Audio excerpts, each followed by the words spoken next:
மாணவர்களே வணக்கம். இந்த வீடியோவில் நாம் என்ன பார்க்க போகிறோம் அப்படின்னா, டிஎன்பிஎஸ்சி குரூப் 2 எக்ஸாம் 2024 நடக்கக்கூடிய எக்ஸாமுக்கு தமிழில் இருந்து முக்கியமான ஒரு 12 கொஸ்டின் மட்டும்தான் இந்த வீடியோவில் பார்க்க போகிறோம். இது வெரி இம்பார்ட்டண்டான கொஸ்டின்ஸ். அந்த கொஸ்டின் என்ன அப்படிங்கிறத இப்போ பார்க்கலாம். ஃபஸ்ட்டு கொஸ்டின் என்ன அப்படின்னா, தன் இனத்தையும் மொழியையும் பாடாத கவிதை வேரில்லாத மரம் கூடில்லாத பறவை என்று பாடியவர் யார்?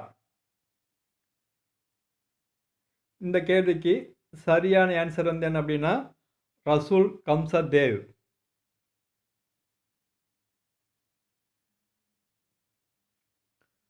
அடுத்து ரெண்டாவது கொஸ்டின், அரிசி என்னும் தமிழ் சொல் ஒரைசா என எம்மொழிக்கு சென்றது.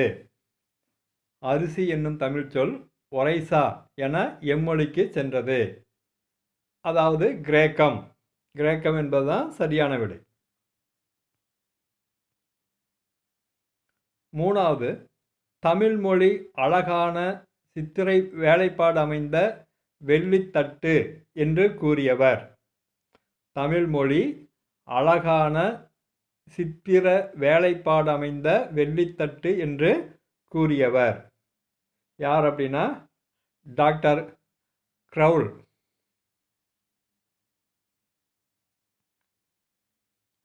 அடுத்து நாலாவது கேள்வி, மயிலேறும் பெருமாளிடம் கல்வி கற்றவர். மயிலேறும் பெருமாளிடம் கல்வி கற்றவர் யார் அப்படின்னா, சுவாமிநாத தேசிகர். சுவாமிநாத தேசிகர். அஞ்சாவது கேள்வி, குடிமக்கள் வரலாறு ஆதி காப்பியமாக தமிழ்நாட்டில் அமைந்து விளங்குகிறது. அப்படி அமைவது என் நூல்? இதுக்கு சரியான விடை என்ன அப்படின்னா, சிலப்பதிகாரம். ஆறாவது கேள்வி, எட்டுத்தொகை நூல்களில் நாடக பாங்கில் அமைந்துள்ள நூலினை தேர்ந்தெடுத்து எழுதுக. எட்டுத்தொகை நூல்களில் நாடக பாங்கில் அமைந்துள்ள நூலினை தேர்ந்தெடுத்து எழுதுக. எது அப்படின்னா, கலித்தொகை. இதுக்கு சரியான விடை என்ன அப்படின்னா, கலித்தொகை. அடுத்து ஏழாவது கேள்வி, பொன்னும் துகிரும் முத்தும் மன்னிய இத்தொடரில் உள்ள துகிர் என்பதன் பொருளை தேர்ந்தெடுக்க. துகிர்னா அதுக்கு என்ன பொருள் அப்படின்னா, பவளம் அப்படின்னு பொருள். எட்டாவது கேள்வி, தீம்பிழி எந்திரம் பந்தல் வருந்த இந்த வரிகள் இடம்பெற்றுள்ள நூல் எது? தீம்பிழி எந்திரம் பந்தல் வருந்த இந்த வரிகள் இடம்பெற்றுள்ள நூல்.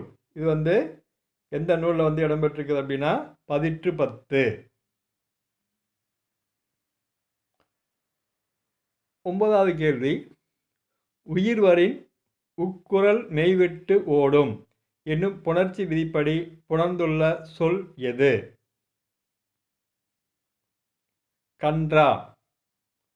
உயிர்வரின் உக்குரல் மெய்விட்டு ஓடும் அப்படிங்கிற புணர்ச்சி விதிப்படி புணர்ந்துள்ள சொல் எது அப்படின்னா, கொடுக்கப்பட்டதில் கன்றா அப்படிங்கிறத சரியான விடை. அடுத்து பத்தாவது கேள்வி, தென்னிந்தியாவின் ஏதென்ஸ் என அழைக்கப்படும் நகரம். இது அடிக்கடி கேட்டே இருக்காங்க இந்த கொஸ்டின், நல்லா ஞாபகத்தில் வச்சுக்கோங்க. தென்னிந்தியாவின் ஏதென்ஸ் என அழைக்கப்படும் நகரம் எது அப்படின்னா, மதுரை. அடுத்து 11, உன்னுள் இருக்கும் ஆண்டவனின் அரசு என்னும் நூலை எழுதியவர் யார்? உன்னுள் இருக்கும் ஆண்டவனின் அரசு அப்படிங்கிற நூலை எழுதினவர் யார் அப்படின்னா, டால்ஸ்டாய். இது டால்சுதாயின்னு கொடுத்துருக்கு. இதை என்ன சொல்ல அப்படின்னா, டால்ஸ்டாய் அப்படின்னு சொல்லலாம். அடுத்தது 12வது கேள்வி, கடைசி கேள்வி, அன்னம் நுனினா வருட எவ்வெழுத்துகள் தோன்றும்? அன்னம் நுனினா வருட எவ்வெழுத்துகள் தோன்றும்? ரா, ழா.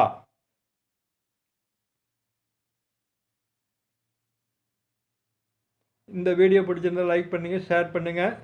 மறக்காமல் நம்ம சேனலை வந்து இது வரைக்கும் சப்ஸ்கிரைப் பண்ணல அப்படின்னா உடனே வந்து சப்ஸ்கிரைப் பண்ணிடுங்க. அடுத்த வீடியோவில் உங்களை சந்திக்கும் வரை உங்களிடமிருந்து விடைபெறுவது என் சிவகுமார். நன்றி, வணக்கம்.